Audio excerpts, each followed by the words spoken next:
Bonjour, c'est Ursule encore. On est le 1er février 2024. Alors, je viens sur la trompette aujourd'hui encore et je viens proclamer le retour de notre Seigneur Jésus-Christ. Amen et alléluia, sont tous bénis, sont remplis de sa joie.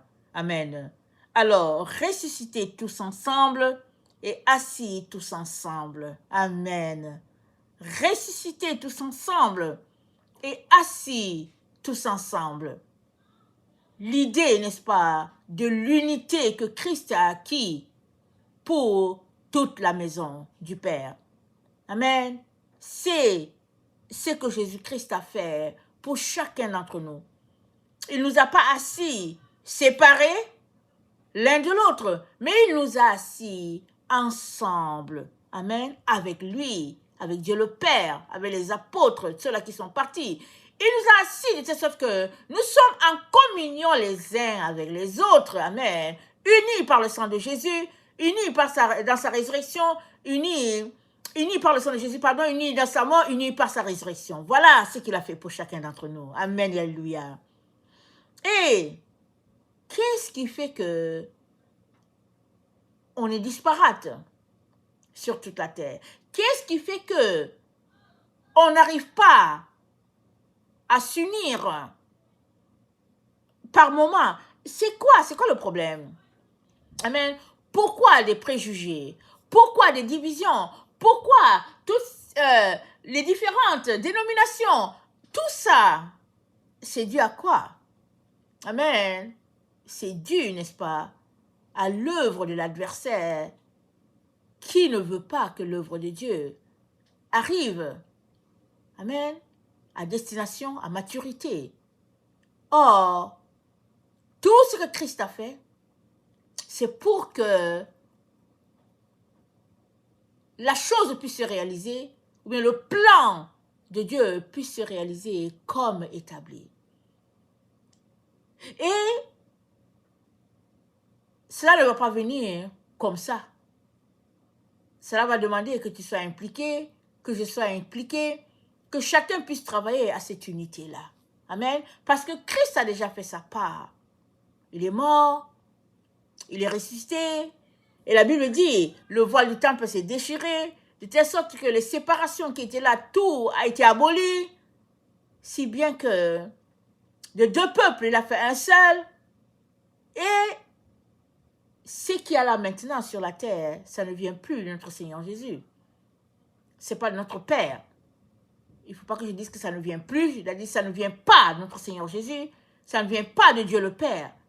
Ça vient, n'est-ce pas, de l'ennemi ou bien de notre incompréhension, amen, aux choses de Dieu, ou bien de notre manque de volonté à marcher dans l'unité que le Seigneur a acquis pour nous. Une unité que le Seigneur, voilà, l'unité acquise par le Seigneur pour nous. Et dans Éphésiens 2, le verset 6, c'est dit, il nous a ressuscités ensemble et nous a fait asseoir ensemble dans les lieux célestes en Jésus-Christ, afin de montrer dans les siècles à venir l'infinie richesse de sa grâce par sa bonté envers nous en Jésus-Christ. Car c'est par la grâce que vous êtes sauvés, par le moyen de la foi, et cela ne vient pas de vous, c'est le don de Dieu. Amen. Ce n'est pas par les œuvres, afin que personne ne se glorifie. Car nous sommes son ouvrage, ayant été créés en Jésus-Christ pour de bonnes œuvres que Dieu a préparées d'avance, afin que nous puissions les pratiquer. Amen. Alors, il nous a unis, il nous a rassemblés, c'est-à-dire, lui, il a vaincu, il est venu, il a quitté les cieux, il est venu sur la terre, il a vécu ce qu'il devait vivre, et il a vaincu, et après, il est retourné. Mais avant de retourner, il s'est assuré, n'est-ce pas, que ce pourquoi il a quitté les cieux puisse s'accomplir. Il a fait parfaitement son travail. Il l'a achevé. Voilà pourquoi, à la croix, il a dit, tout est fini. Il dit, tout est accompli. Il l'a fait. Maintenant, il nous revient à travailler ensemble pour que l'œuvre de Dieu puisse arriver, aboutir. Cette œuvre ne peut pas se faire de manière disparate. Et maintenant, c'est de s'arrêter pour dire, mais est-ce que je suis en train de travailler dans l'unité que Jésus-Christ a acquise pour son Église? Ou bien, suis-je en train de travailler tout seul? Parce que tout ce que nous le faisons dans ce que Jésus-Christ a acquis. Nous ne le faisons pas en fonction de ce que nous pensons être l'unité. Nous le faisons dans ce qui a été acquis. Et c'est Jésus-Christ qui a acquis tout pour nous. Et dans Éphésiens 4, voilà ce qui est dit. Je vous exhorte donc, moi, le prisonnier dans le Seigneur, à marcher d'une manière digne de la vocation qui vous a été adressée. En toute humilité et douceur, avec patience, vous supportant les uns les autres avec charité. Vous efforçant de conserver l'unité de l'esprit par le lien de la paix. Vous efforçant de conserver l'unité de l'esprit par le lien de la paix. Amen. Alors, il y a un effort à faire. Il y a un effort que chaque enfant de Dieu devrait faire, ou bien devrait faire, pour que il n'y ait pas brisure, pour que le mur de séparation ne soit pas là. Tu as ce travail à faire, j'ai ce travail à faire, l'autre personne a ce travail à faire. Amen. Et c'est dit dans Éphésiens 2, le verset 11, c'est pourquoi vous, autrefois païens dans la chair, appelés incirconcis par ceux qu'on appelle circoncis, et qui le sont en la chair par la main de l'homme, souvenez-vous que vous étiez en ce temps-là sans Christ, privés de droit de cité en Israël, étrangers aux alliances de la promesse, sans espérance et sans Dieu dans le monde. Mais maintenant, en Jésus-Christ, vous qui étiez jadis éloignés, vous avez été rapprochés par le sang de Christ, car il est votre Père. Car il est notre Père, lui qui des deux n'en a fait qu'un, et qui a renversé le mur de séparation, l'inimitié, ayant anéanti par sa chair la loi des ordonnances dans ses préceptes afin de créer en lui, avec les deux, un seul homme nouveau en établissant la paix. Amen. Et de les réconcilier l'un et l'autre en un seul corps avec Dieu par la croix, en détruisant par elle l'inimitié. Il est venu annoncer la paix à vous qui étiez loin et la paix à ceux qui étaient près. Car par lui, nous avons les uns et les autres accès auprès du Père dans un même esprit. Alléluia et Amen. On a tous accès auprès du Père dans un même esprit. Et ça, c'est l'esprit du Père. Et nous connaissons tous ce passage-là où Dieu était en Christ réconciliant le monde avec lui-même. Et quel est le monde que Dieu a réconcilié? Dieu a réconcilié les descendants directs d'Abraham. Amen. Mais il a aussi réconcilié les gens du monde. Il a réconcilié toute la terre. Amen. Avec lui-même. Par la mort de son fils. Il a donné son fils. Ce qu'il avait de précieux, il l'a donné afin que le mur de séparation qu'il y avait entre les peuples ne soit plus.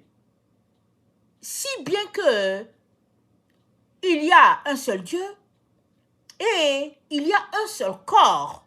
Et ce corps, c'est nous, ses enfants, sur toute la terre dispersée.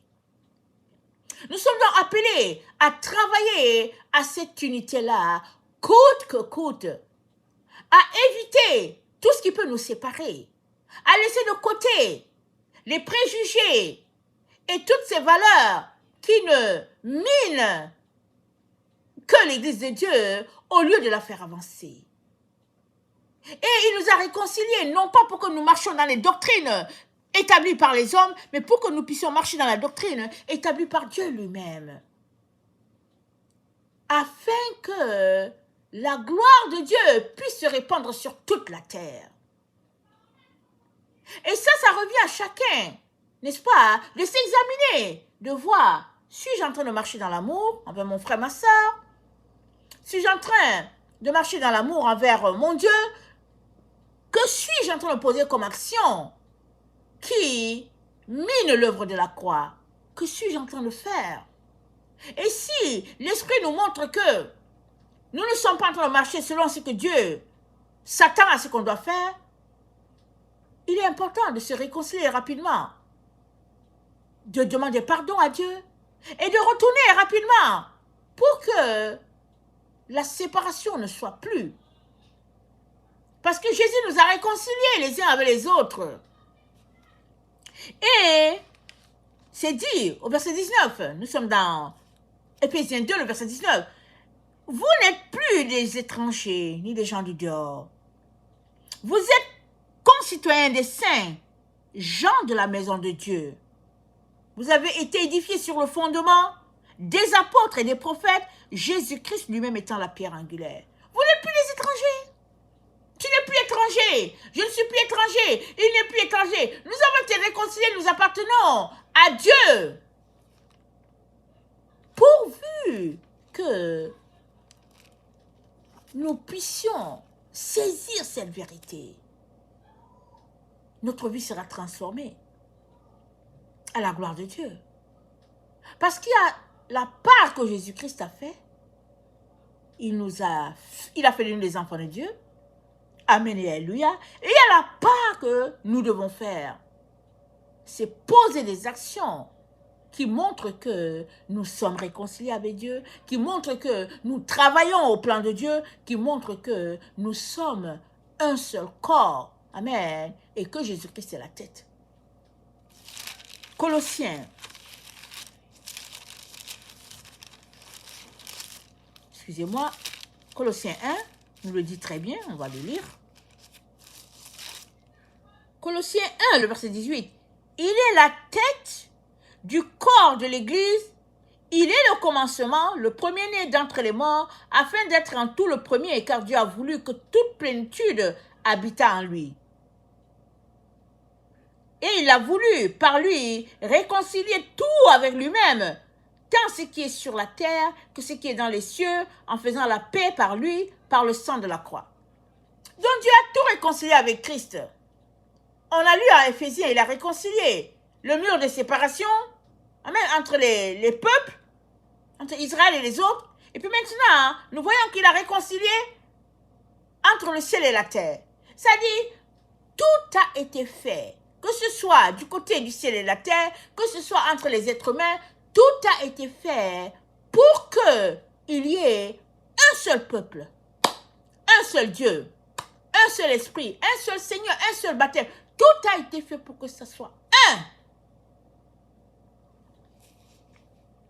Et c'est dit, au verset 21, autrefois vous étiez ennemis par vos pensées et vos mauvaises œuvres. Maintenant, vous êtes réconciliés par sa mort dans le corps de sa chair. Nous savons comment Jésus-Christ a été bastonné. Nous savons comment finalement la vie est sortie de ce corps. Et ça nous dit, nous avons été réconciliés dans le corps de sa chair. Pendant que la vie est sortie de ce corps-là, et que le corps, il n'y avait plus de vie, tout cela a contribué à ce que nous soyons réconciliés avec Dieu le Père.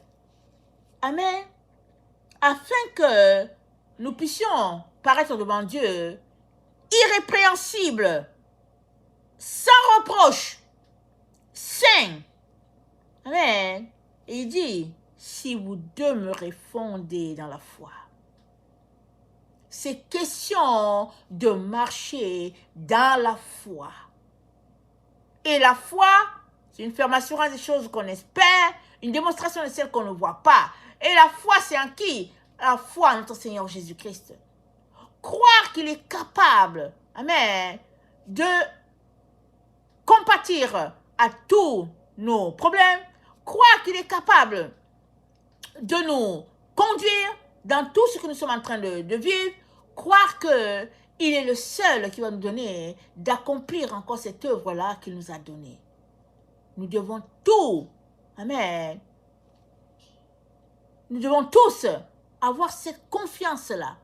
Amen. En notre Dieu qui est en train de travailler pour que chaque enfant de Dieu puisse accomplir son travail sur la terre. Et s'il y a une erreur qui pourrait être faite, c'est de travailler contre. C'est-à-dire, Dieu a enlevé le mur qui séparait, mais nous, on envoie encore la séparation. Ça, c'est travailler contre l'œuvre de Dieu. Parce qu'il a brisé le mur. Il n'y a plus de mur entre les peuples. Il n'y a plus. Il a réconcilié tout le monde avec lui-même. Tant ce qui est sur la terre que ce qui est dans les cieux. Si bien que il y a un seul peuple désormais. Et c'est ça que Paul était en train de démontrer aux Éphésiens. La branche des Israélites hors territoire qui vraiment avait des conditions assez strictes, assez sévères envers les étrangers, les gens du dehors, comme on dit. Et Paul dit, non, non, non, il n'y a plus ça. Christ a réconcilié tout le monde. Et que maintenant, il y a un seul peuple.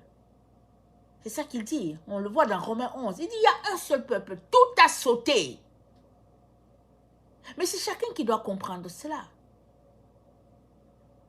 Et nous savons tous que l'ennemi a ramené, n'est-ce pas, les chrétiens dans les divisions. On dit, ah non, mais ça c'est la théologie pour Israël, ça c'est la théologie pour tel peuple, ça c'est la théologie pour telle dénomination, ça c'est la théologie pour ceci. Et puis finalement, hein, on ne réalise même pas que l'ennemi a ramené, amen, tout ce qui a été acquis, il est venu déposer ça encore dans l'église de Dieu. Alors que Jésus-Christ a payé à tout jamais pour que le mur de séparation ne soit plus. Et Romains 11, le verset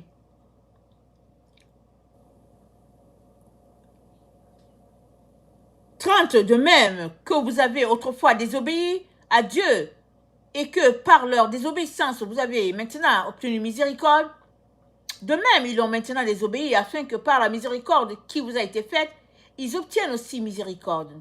Car Dieu a renfermé tous les hommes dans la désobéissance pour faire miséricorde à tous. Aux profondeurs de la richesse, de la sagesse et de la science de Dieu, que ses jugements sont insondables et ses voies incompréhensibles. Car qui a connu la pensée du Seigneur et qui a été son conseiller, qui lui a donné le premier qu'il ait à recevoir en retour. C'est de lui, par lui, pour lui que sont toutes choses, à lui la gloire dans tous les siècles. Amen. Donc Israël a désobéi et Dieu a greffé les païens et maintenant les païens ont désobéi et maintenant Israël est en réconciliation avec Dieu. Et Paul dit, tout cela c'était dans le plan parfait de Dieu afin qu'il n'y ait personne qui puisse se glorifier de quoi que ce soit. Seul Dieu, amen, a fait cela. Il a rendu cela possible de telle sorte que sont appelés fils d'Abraham, non pas ceux-là qui marchent par la chair, en disant on est descendant d'Abraham par la chair, mais ceux-là qui sont descendants par la foi, le type de foi d'Abraham. Amen. De telle sorte que il y a un seul peuple. Il est important que tu puisses faire sauter les murs à ton niveau s'il y en a encore. Il est important que tu puisses te réconcilier avec tes frères, tes sœurs, peu importe l'endroit où ils sont. Il est important que tu puisses être réconcilié avec tout un chacun selon le plan parfait de Dieu. Parce que nous allons vivre dans la même maison, C'est le même esprit qui est en toi, qui est en moi. Comment pouvons-nous être séparés et manquer d'avoir la paix entre nous alors que nous sommes le corps? Amen. Alors que nous sommes le corps, Jésus est la tête. Est-ce que le corps est divisé de sa tête? Non. Et Jésus a souffert tout ce qu'il a souffert pour que le corps puisse être réconcilié avec la tête pour qu'il y ait amen, un seul peuple, un seul Dieu. Nous ne pouvons donc pas continuer dans la voie qui déchire l'Église. Il est donc important de rentrer en soi et de travailler à l'unité de l'Église. Et c'est dit que autrefois, nous marchions selon nos voies. Mais maintenant qu'il nous a réconciliés, nous ne pouvons plus marcher selon nos convoitises. Maintenant, nous sommes appelés à marcher selon l'esprit. Et les arts de l'esprit sont en nous. Et nous sommes redevables les uns envers les autres de marcher dans la lumière, dans la gloire de Dieu. Voilà ce que Dieu attend de chacun d'entre nous.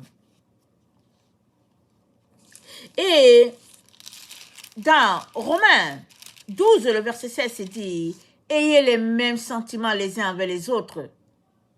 N'aspirez pas à ce qui est élevé, mais laissez-vous attirer par ce qui est humble. Ne soyez point sages à vos propres yeux. Ne rendez à personne le mal pour le mal. Recherchez ce qui est bien devant tous les hommes. S'il est possible, autant que cela dépend de vous, soyez en paix avec tous les hommes. Ne vous vengez point vous-même, bien-aimés, mais laissez agir la colère. Car il est écrit, à moi la vengeance, à moi la rétribution, dit le Seigneur. Amen. Alors, c'est dit d'avoir les mêmes sentiments les uns envers les autres. D'avoir les mêmes sentiments. Et c'est quoi ces sentiments? Ces sentiments d'amour. Amen. Ces sentiments de compassion. Ces sentiments de protection envers l'autre. Parce que il fait partie du corps comme toi. Alors, si le bras est malade, tout le corps est malade. Si le pouce est malade, tout le corps est malade. Il est donc important de se réconcilier, n'est-ce pas, avec le plan de Dieu. Souvent, on se dit, ok, c'est pas grave, et puis bon, lui pense comme ça, moi je pense comme ci, et au lieu de travailler à nous retrouver unis à Dieu, nous travaillons à nous séparer de lui. Or, si Dieu a fait tout ce qu'il a fait là, c'est pour que nous soyons parfaitement unis. Marchons dans ce qu'il a acquis pour nous, allant de victoire en victoire. Cela n'est possible que si nous ne remettons pas le mur de séparation que Jésus a déjà enlevé. Il l'a enlevé. Ce qui nous séparait n'est plus là. On ne va pas encore le remettre. Souvent, hein, on le remet, on met le mur, on sépare bien. Et on veut marcher avec Dieu. Ce n'est pas possible. Laissons le mur à terre, parce que Jésus-Christ, c'est lui qui l'a mis à terre. Et avançons dans ce qu'il a accompli, afin que son œuvre, amen, puisse se répandre sur toute la terre. Et que ceux-là qui n'ont pas le Seigneur puissent reconnaître les enfants de Dieu par cette unité-là qui est en eux, par le feu de l'Esprit qui les consume. Et le Saint-Esprit ne travaille pas dans la division. Non, il ne peut pas en même temps être divisé et en même temps être uni. Le Saint-Esprit travaille dans l'unité. Jésus a dit, il prendra ce qui est à moi et il vous l'annoncera. Et ça se fait dans l'unité. Amen. Et dans Ézéchiel 37, le verset 21, ainsi parle le Seigneur l'Éternel, voici, je prendrai les enfants d'Israël du milieu des nations où ils sont allés, je les rassemblerai de toutes parts et je les ramènerai dans leur pays. Je ferai d'eux une seule nation dans le pays, dans les montagnes d'Israël. Ils auront tous un même roi. Ils ne formeront plus de nations et ne seront plus divisés en deux royaumes. Ils ne se souilleront plus par leurs idoles, par leurs abominations et par toutes leurs transgressions. Je les retirerai de tous les lieux qu'ils ont habités et où ils ont péché, et je les purifierai. Ils seront mon peuple et je serai leur Dieu. Verset 27, je suis dans Ézéchiel 37, verset 27. Ma demeure sera parmi eux, je serai leur Dieu, et ils seront mon peuple. Et les nations sauront que je suis l'Éternel, qui sanctifie Israël, lorsque mon sanctuaire sera pour toujours au milieu d'eux. Amen et alléluia.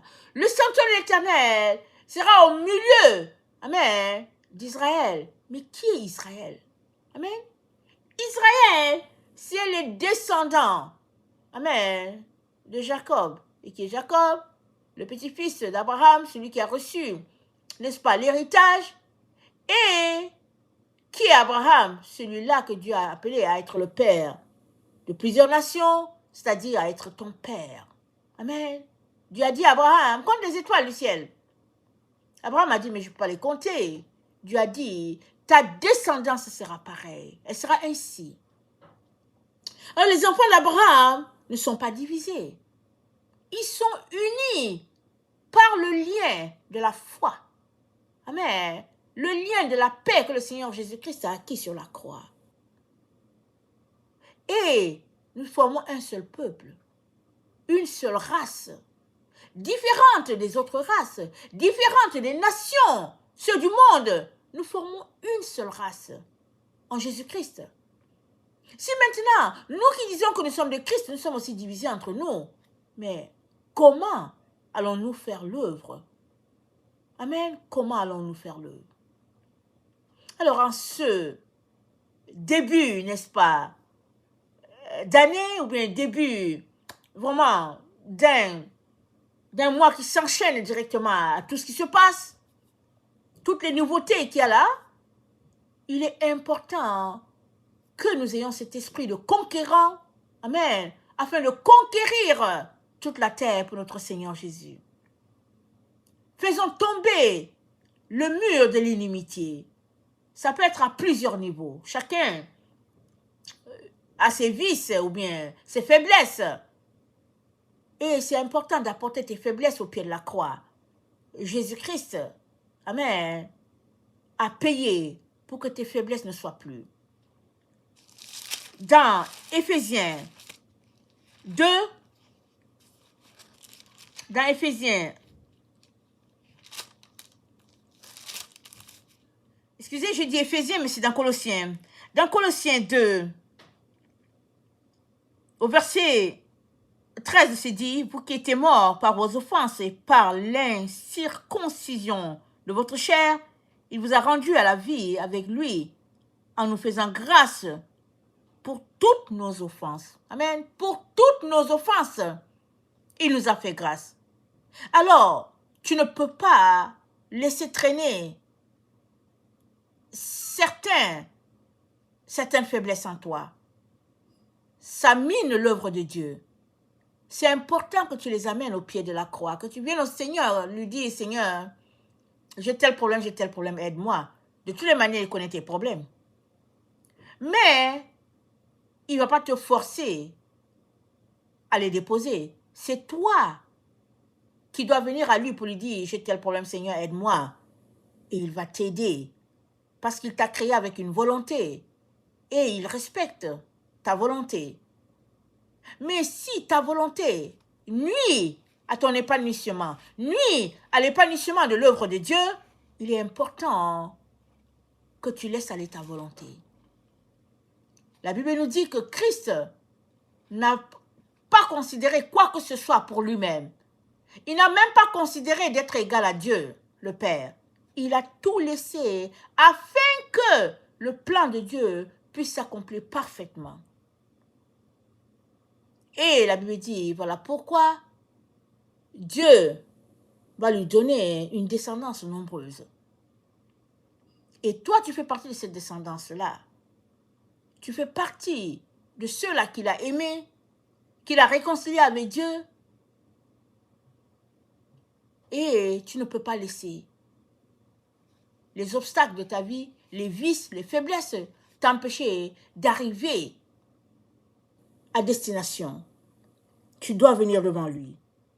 Amen. Et il t'aidera. Amen. Et c'est dit, au verset 14, nous sommes dans Colossiens 2, il a effacé l'acte dont les ordonnances nous condamnaient.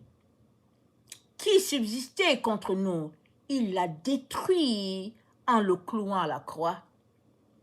Il a dépouillé les dominations, les autorités, il les a livrées en spectacle publiquement. Il a triomphé d'eux. Comment? Il n'a pas usé de vengeance. Il n'a pas pris son poing pour les frapper. Non, il a subi comme s'il avait fait quelque chose. La Bible dit, il n'a point ouvert la bouche. Il était comme un agneau, comme une brebis muette devant ceux-là qui abusaient de lui. Il n'a pas ouvert la bouche. Voilà pourquoi il a triomphé. Et il a triomphé pour que tout le peuple de Dieu soit assemblé au corps. Tout le peuple de Dieu soit assemblé comme un corps, en un seul corps. Amen. Et uni à la tête, c'est lui la tête. Tu ne peux donc pas continuer dans la voie qui te sépare de ton Seigneur. Tu as besoin d'être uni à lui. Amen. En marchant dans sa doctrine, en marchant dans ce qu'il a acquis pour toi. Et ça, c'est important, très important, parce que c'est ce qu'il est en train de faire dans les temps dans lesquels nous sommes. Il est en train de rassembler son peuple. Il est en train de les unir, amen, en un seul corps. Et ne passe pas à côté de cela. Amen, ne passe pas à côté. Réjouis-toi de ce qu'il a fait. Et viens entrer, amen, dans la danse. Réjouis-toi de ce que notre Dieu a fait pour nous, en livrant ce qu'il avait de meilleur. Amen. Et aujourd'hui, nous sommes ambassadeurs de Christ sur cette terre. Et il y a plusieurs ambassadeurs qui sont encore à l'extérieur, souvent qui ne savent pas, et d'autres qui sont là encore en train de traîner. Mais il est temps que tous les enfants de Dieu soient rassemblés dans cette bergerie-là. L'autre bergerie dont Christ parlait, il est important qu'ils soient tous rassemblés en un seul corps. Amen. Que le Seigneur bénisse sa parole. Maranatha, Jésus revient. Amen. Et alléluia sont tous bénis. Amen et amen.